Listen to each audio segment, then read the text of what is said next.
बिस्मिल्लाहिर्रहमानिर्रहीम। अस्सलाम वालेकुम दोस्तों, उम्मीद है आप सब लोग खैरियत से होंगे। इस वीडियो में हम बात करेंगे डेंगू फीवर या डेंगू बुखार के बारे में कि ये क्या होता है, क्या क्या इसकी वजूहात हैं, कैसे इसकी तशखीस की जाती है और इसका इलाज कैसे किया जाता है। सब कुछ हम इस वीडियो में डिस्कस करेंगे। डेंगू फीवर की अगर हम बात करें तो इसकी जो सबसे बड़ी वजह है वो है डेंगू वायरस, जिसकी वजह से ये डेंगू बुखार होता है, जो कि इस बीमारी की वजूहात का बायस बनता है। अब जो है, अगर हम डेंगू वायरस की बात करें तो जिस्म के अंदर ये बाहर पाया जाता है, तो जिस्म के अंदर जाने के लिए इसको एक वेक्टर की ज़रूरत होती है, जिसकी मदद से ये हमारे जिस्म के अंदर दाखिल होता है और इस तरह ये वायरस जो है ट्रांसफ़र हो जाता है इंसान के अंदर। तो एक ये कैसे ट्रांसफ़र होता है, इसके लिए एक मच्छर होता है। अमूमन उसको हम जो कि दो हिस्सों में जिसे हम डिवाइड करते हैं, जो ट्रॉपिकल और सब ट्रॉपिकल रीजन्स में पाया जाता है, उसका एक स्पेसिफिक किस्म का मच्छर है जिसे हम कहते हैं एडीज एजिप्टियाई। इस ये एक वेक्टर के तौर पे अमल करता है और साथ में जो है डेंगू वायरस को इंसान के अंदर मुंतकिल करता है। अब ये जो मच्छर है, ये मुख्तलिफ कौन कौन से इलाकों में पाया जाता है। ये ट्रॉपिकल और सब ट्रॉपिकल रीजन्स जो होते हैं उसमें पाया जाता है। ट्रॉपिकल रीजन्स वो होते हैं जो कि हमारा अर्थ है, उसका इक्वेटर है, उसके ऊपर वाले हिस्से और उसके साइड यानी इर्द गिर्द वाले हिस्सों के जो इलाके हैं ट्रॉपिकल और सब ट्रॉपिकल रीजन्स, वहाँ पे पाया जाता है। उसमें जो इलाके जो कंट्रीज़ आते हैं उसमें पाकिस्तान है, फ़िलीपींस है, इंडोनेशिया है, मलेशिया है, ब्राज़ील है और कुछ अफ्रीका के कुछ कंट्रीज़ वगैरह हैं।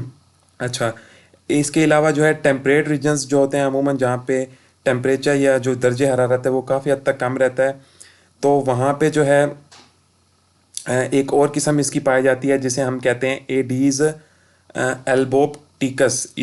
इसको कहते हैं, ये वाली मच्छर जो होता है इन टेम्परेट रीजन्स में पाया जाता है। अब इसको मच्छर को अमूमन जो है लाइन मॉस्किटो भी कहते हैं, एल्बोपिक्टस को। इसके अगर आप यहाँ पे शक्ल देखें तो इसमें इसके जिस्म पे जो निशान है वो बिल्कुल शेर की तरह के होते हैं, इसलिए इसको लाइन मॉस्किटो भी अमूमन कहा जाता है।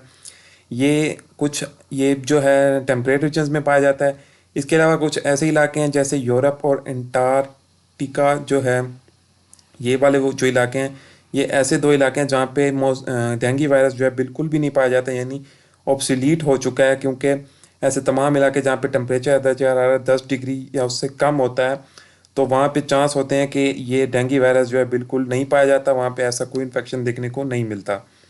अब डेंगू वायरस जो है अमूमन अगर हम इसकी बात करें तो इसकी जो काफ़ी हद तक जब ये किसी को काटता है या फीड करता है तो इसको आसानी के साथ इसको उड़ाया जा सकता है। जैसे हम इसको दूसरी तरफ उड़ाते हैं तो ये अमूमन एक इंसान को काटता है, फिर दूसरे इंसान को काटता है, और इस तरह ऐसी भी मतलब एग्जांपल्स देखी गई हैं जहाँ पे ये पूरी फैमिली तक को इन्फेक्ट कर देता है और पूरी की पूरी फैमिली जो है इससे मुतासिर हो जाती है।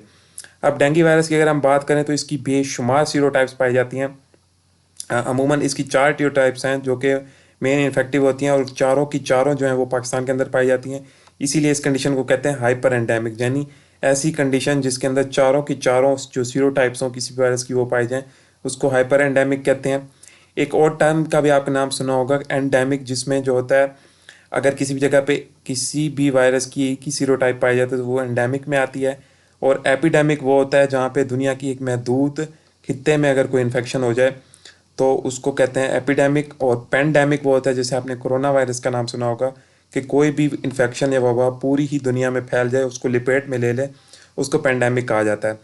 अच्छा, अब इसके जब ये हमारे जिस्म के अंदर चला जाता है तो उसके बाद ये क्या करता है, इसका एक इंक्यूबेशन पीरियड होता है, यानी वो पीरियड जब ये बॉडी के अंदर मौजूद होता है और उस मौजूद होने के बाद जब तक उसको साइंस एंड सिम्टम आती हैं, उसके दरमियान का अरसा जो है उसको इंक्यूबेशन पीरियड कहते हैं। ये अमूमन 3 से 14 दिन तक का होता है, लेकिन 2 से 10 दिन में अमूमन जो है इसकी अलामात ज़ाहिर होना शुरू हो जाती हैं। अब जो पहले 2-3 दिन होते हैं ना, उसके अंदर नॉन स्पेसिफिक यानी ख़ास किस्म की सिम्टम्स नहीं आती, जिसे हम प्री ड्रोमल फेज़ कहते हैं। जब ये वायरस जिस्म के अंदर दाखिल होता है तो कुछ ये प्री ड्रोमल फेज़ में कुछ अलामात आती हैं जिसमें अमूमन सर्दी लगना बहुत ज़्यादा पेशेंट को, साथ में जो है छोटे मोटे रैश वगैरह, दिल मतलब किसी चीज़ का ना करना, साथ में उसका जो बुखार। अब अगर हम इसकी अलामात, मेन अलामात की बात करें, प्रोड्रोम पीरियड के बाद जो सिम्टमेटिक मतलब सिम्टम्स आएंगे उसमें सबसे पहले होगी कि फ़ीवर होगा, और फीवर जो है 104 तक तकरीबन इसमें होता है, 104 तक जाता है। और साथ में जो है फ़ीवर के साथ साथ इसको बॉडी में पेन बहुत ज़्यादा होती है और सवेयर किस्म का पेन होता है। अब ये जो पेन है ये बाजुओं में भी हो सकता है, टांगों में हो सकता है, घुटनों में, कोहनियों में, मतलब हड्डियों में ज़्यादातर ये पेन होता है, पट्ठों में भी होता है, और ये पूरे जिस्म को इस तरह लपेट में ले लेता है। साथ में जो है पेशेंट की जो आइज़ हैं उसके पीछे ये दर्द जाता है, और साथ में जो है इसके लिए स्पेसिफिक कंडीशन का नाम यूज़ किया, जैसे हम कहते हैं ब्रेक बोन फीवर, यानी हड्डियाँ जो हैं इतना शदीद दर्द होता है कि मतलब ऐसे महसूस होता है जैसे हड्डियाँ टूट रही हों। साथ में रैश बनते हैं जिसमें पे मैकुलोपैपुलर रैश, यानी उसमें रिजिज होंगे, उभार होंगे, डी पिगमेंटेशन होगी, यानी स्किन का जो कलर है वो चेंज होना शुरू हो जाएगा। अब ये जो मैकुलोपैपुलर रैश हैं ये फेस पे बनेंगे, थोरैक्स पे बनेंगे, बाजुओं में, टांगों पे ख़ास किस्म के निशानात पड़ते हैं। अब इसकी अगर हम तशख़ीस की बात करें तो अगर इसकी अर्ली डायग्नोसिस हो जाए या जल्दी तशख़ीस कर दी जाए तो इसकी मोर्टेलिटी रेट जो है वो अमूमन 1% है और ना होने के बराबर है। लेकिन अगर इसकी लेट डायग्नोसिस की जाए तो अमूमन 2 to 5% तक जो है लोगों की डेथ हो जाती है।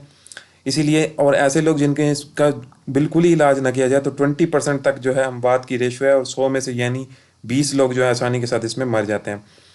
इसके अलावा कुछ ऐसी कंडीशन है कि स्वेयर डेंगू जिसे हम कहते हैं, उसमें दो तरह की कंडीशन होती है, एक होती है डेंगी हेमरेजिक फीवर और दूसरा है dinghy shock syndrome. Dinghy haemorrhagic fever में क्या होता है अमूमन कि ब्लीडिंग स्टार्ट हो जाएगी, हेमरेजिक है ना, तो ब्लीडिंग जो है कहाँ कहाँ से स्टार्ट होगी, सबसे पहले मुंह से आ सकती है, उल्टियाँ खून की आ सकती हैं, हेमाटोमेसिस जिसे हम कहते हैं। साथ में जो है उसका यूरिन में या जो उसका जो छोटा पेशाब होगा उसके अंदर उसको यूरिन आएगा, स्टूल्स के अंदर यानी बड़ा पेशाब उसके अंदर भी उसको ब्लडी स्टूल्स आ सकते हैं, खून आ सकता है। साथ में जो है उसके दांतों में जो है बहुत ज़्यादा उसके गम्स में ब्लीडिंग हो सकती है, खून आएगा साथ में, और कहीं भी किसी जगह पे स्किन पे जिल्द पे कट लगेगा तो उसको वहाँ से भी काफ़ी ज़्यादा ब्लीडिंग वगैरह हो सकती है। दूसरी जो कंडीशन है कि डेंगी शॉक सिंड्रोम जो कि स्वेयर कंडीशन है, इसमें क्या होगा कि अमूमन बीपी जो है बहुत ज़्यादा लो हो जाता है, और साथ में जो है खून की जो कैपिलरीज होती हैं, नालियाँ जिसे हम कैपिलरीज कहते हैं, उसके अंदर जो है खून बाहर आएगा जिसे हम वेस्कुलोपैथी कहेंगे, पल्स जो है ज़्यादा होगी, वीक हो जाएगी। साथ में जो है डिहाइड्रेशन, पानी की बहुत ज़्यादा कमी हो जाती है, स्किन से पता लगता है कि पानी की कमी है जिसे हम मोटन स्किन कहते हैं। और जो है साथ में उसको होश कम से कम रहता है, बहुत ज़्यादा वीकनेस हो जाएगी, आइज़ जो है उसकी संकन हो जाएंगी, जैसे मतलब अंदर की तरफ धंसी हुई होंगी बिल्कुल भी, और ऐसे लगेगा जैसे पेशेंट शॉक की तरफ जा रहा है, और ये इसीलिए इसको कहते हैं डेंगी शॉक सिंड्रोम। ये तो हो गई कुछ इसकी अलामात और इसकी तशख़ीस कैसे की जाती है। तशख़ीस के लिए इसके डेंगी एंटीबॉडी टेस्ट किया जाता है अमूमन, जिसके अंदर एंटीबॉडीज़ देखते हैं IgM और IgG को। इसके अलावा जो दूसरा टेस्ट किया जाता है वो होता है NSI antigen test. NS mean के न्यूक्लियर स्ट्रक्चर प्रोटीन जो कि अमूमन 7 किस्म की होती हैं, लेकिन NS1 जो है वो इम्पोर्टेंट होती है इसके लिए, उसको डिटेक्ट किया जाता है। तीसरा जो टेस्ट है वो है RT-PCR, जिसका नाम आपने सुना होगा कि रिवर्स ट्रांसक्रिप्टेज पॉलीमरेज रिएक्शन, ये वाला टेस्ट किया जाता है अमूमन। इसके अलावा डेंगी कल्चर भी अमूमन किया जाता है, लेकिन बहुत कम लोगों में किया जाता है, इतना ज़्यादा इफेक्टिव नहीं है। पहले वाले जो 3 टेस्ट हैं वो ज़्यादा इफेक्टिव होते हैं। साथ में कुछ और टेस्ट भी इसके लिए किए जा सकते हैं, जैसे CBC हो गया, कंप्लीट ब्लड काउंट, जिसके अंदर प्लेटलेट्स जो हैं उनकी तादाद काफ़ी हद तक कम होती है, और अगर ब्लीडिंग पेशेंट को हो रही है तो HB यानी हीमोग्लोबिन भी काफ़ी हद तक कम होता है। साथ में LFTs यानी लीवर फंक्शन टेस्ट किए जाते हैं अमूमन, उनकी वैल्यू जो है वो डी रेंज होती है। इलेक्ट्रोलाइट्स के टेस्ट किए जाते हैं, सीरम इलेक्ट्रोलाइट्स में काफ़ी हद तक सोडियम कम होगा, और हमने जैसे CBC में बात की तो टोटल ल्यूकोसाइट्स काफ़ी हद तक कम होता है। कुछ टेस्ट इसके लिए किए जाते हैं जो कि से हम प्रोथ्रोम्बिन टाइम कहते हैं, PT या APTT, जिसे हम एक्टिवेटेड पार्शियल थ्रोम्बोप्लास्टिन टाइम कहते हैं। ये टेस्ट भी अमूमन किए जाते हैं। इसके अलावा कुछ ब्लड के लिए फाइब्रिनोजिन टेस्ट भी किए जाते हैं, उसके अंदर लेवल जो है फाइब्रिनोजिन का काफ़ी हद तक कम होता है। फाइब्रिन जो है अमूमन फाइब्रिन स्प्लिट प्रोडक्ट्स जो हैं बड़े हुए होते हैं, लेकिन फाइब्रिनोजिन जो है वो काफ़ी हद तक कम हो जाती है। इसके अलावा एब्डोमिन का जो है अल्ट्रासाउंड किया जाता है, चेस्ट का सबसे पहले किया जाता है, देखा जाता है कि प्लूरल एफ्यूजन वगैरह तो नहीं है लंग्स के अंदर, क्योंकि ये इन्फेक्शन फिर आगे की तरफ फैलता भी है। इसके अलावा अल्ट्रासाउंड अगर हम हार्ट का करते हैं ताकि हम देखेंगे पेरिकार्डियल एफ्यूजन तो नहीं है। इसके अलावा जो है एब्डोमिन का भी अल्ट्रासाउंड किया जाता है, उसके अंदर भी देखा जाता है कि किसी किस्म की साइटीज़ या स्वेलिंग वगैरह तो नहीं है, क्योंकि ब्लीडिंग की वजह से काफ़ी ज़्यादा मसाइल हो सकते हैं। ब्रेन का जो है अमूमन MRI CT स्कैन किया जाता है, चेक किया जाता है कि कहीं ब्लीडिंग वगैरह तो नहीं हुई, इंट्राक्रेनियल हेमरेजेस जिसे हम कहते हैं, तो वो चीज़ यहाँ पे चेक की जाएगी। प्लेटलेट काउंट जो है क्योंकि 1 लाख से कम होता है total leukocyte, white blood cell, WBC जो है वो 4,000 जो है उससे कम होते हैं। तो इसकी वजह से चांस होते हैं कि ब्लीडिंग मुख्तलिफ ऑर्गन से हो सकती है, तो वो चीज़ इससे डिटेक्ट हो जाती है।